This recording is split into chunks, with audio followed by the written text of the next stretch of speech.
Let's expand on the conversation as we bring in Dr. Wiseman Ndlovu of the African Wildlife Economy Institute, who joins us for more. Very good evening, Dr. Ndlovu. Thank you so much for your time. I mean, with hunting being a contributor to growth, we're well aware that without proper regulations, it could become a hindrance to the very same economy.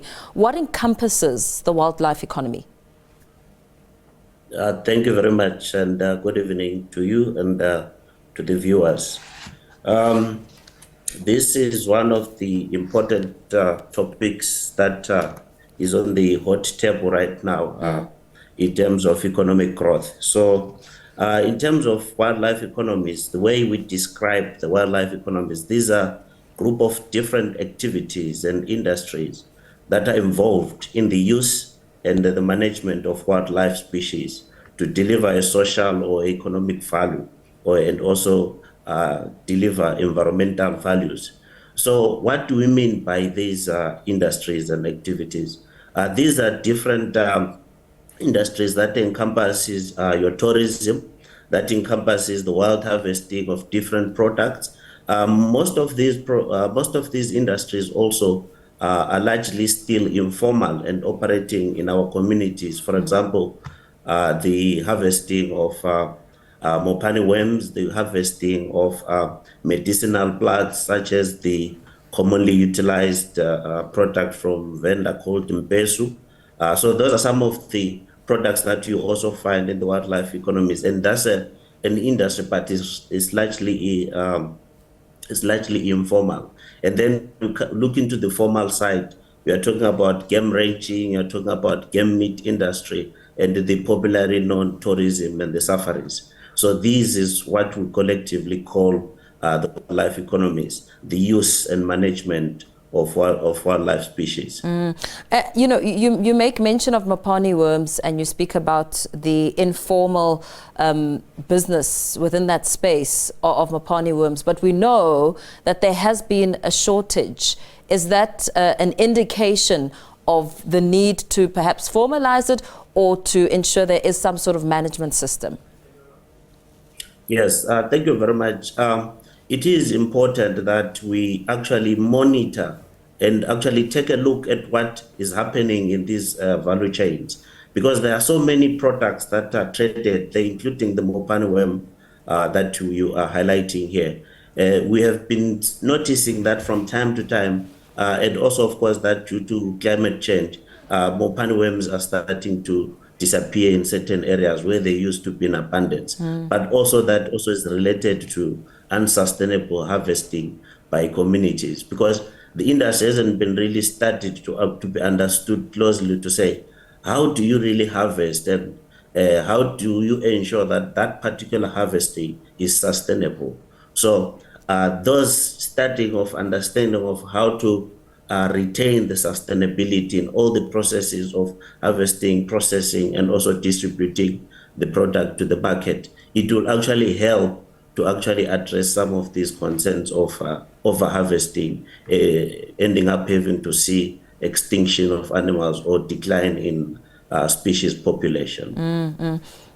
How is illegal poaching of wildlife or even flora and fauna affecting the industry as we look to the future and want to tackle some of these challenges to ensure there are solutions which are viable? Thank you. I think a lot has been said around illegal poaching. The problem is old and has been ongoing, but there are many things that we need to look into, which I will also just touch on them just now.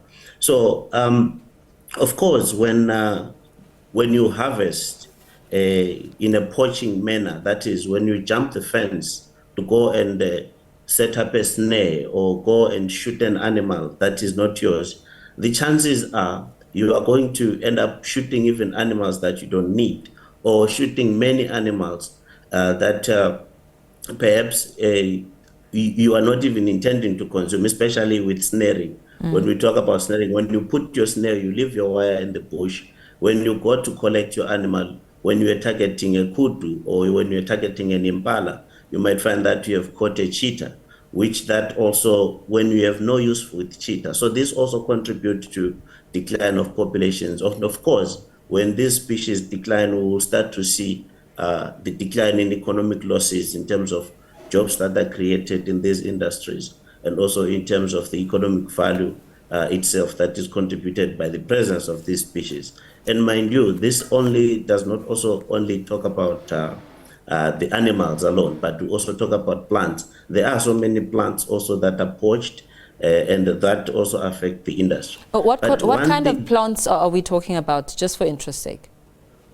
Yes, mainly the plants that are in this group, they include a lot of cycads. And I will also give a bit of an example. They are mainly found in the CITES, which is the Convention for International Trade of Endangered Species. So these are some of the plants that are actually endangered, and people poach them because they use them for different reasons. It could be for medicinal plants or for cultural reasons, but people tend to go and poach these plants, and they even go look for them because of the previous attachment or medicine, whatsoever reason they want to use it for. So there are quite a number of them, and they are listed in the legislation for endangered species. Yeah. So I wanted to quickly also highlight quickly here on poaching. One of the things that is important when you talk about poaching is why do we have this poaching? We need to look into the drivers of why do we have poaching, because majority of the poaching that happens in the protected areas, including also in the private reserves, etc., by the communities, you'll find that it's largely for food, largely for meat, especially if we're referring to wild animal. So it's largely for food. So if it's for food, why don't we have a sustainable supply of the meat in the rural communities? Because the game meat, for example, in South Africa, we have it in the market, but you'll find it in the legal one, you'll find it in Woolworths, you'll find it in tourist market, but you do not find it in the communities that also want to eat the delicacy, which is the meat, for example. So why can't we complete these value chains and not only talk about illegal poaching, but build the value chains, grow more shops or butcheries in the communities that could actually cater for this needs. And in the process, then we benefit people, we create jobs through those businesses or enterprises. What would a sustainable supply look like? Because, I mean, you speak about, for one, communities relying on the wildlife for meat, but we're also learning that there are syndicates involved here in the illegal hunting sector, which speaks to an even bigger business than what one would normally anticipate. Yeah, I think we might need to categorize this a bit, but in terms of syndicates, I think that would be more appropriately, or maybe the person who referred to that, I think I heard him speak here earlier on. He could be referring to people involved in the extraction or poaching of animals like rhino and elephants.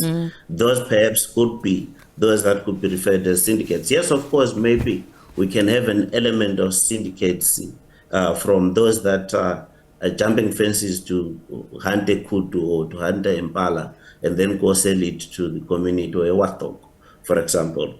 Most of those operators want, but of course they have a team. If he refers to that also as syndicates, then that perhaps is a syndicate, but it's not a syndicate that aims to destroy. It's a syndicate that aims to supply a need. Yeah. Why can't that syndicate, how can it be destroyed if it's a syndicate? Because it's harvesting and selling, it's not donating for free to these communities. So what would such a sustainable supply look like if one had to approach it from a strategic point of view? In terms of sustainable supply, we have to look into, for example, we can look at it in two different ways. For example, expanding the landscapes that actually keep different wild animals, for example, or landscapes that can actually preserve nature, whether it's plants, etc., or even different other organisms, including mushrooms, etc.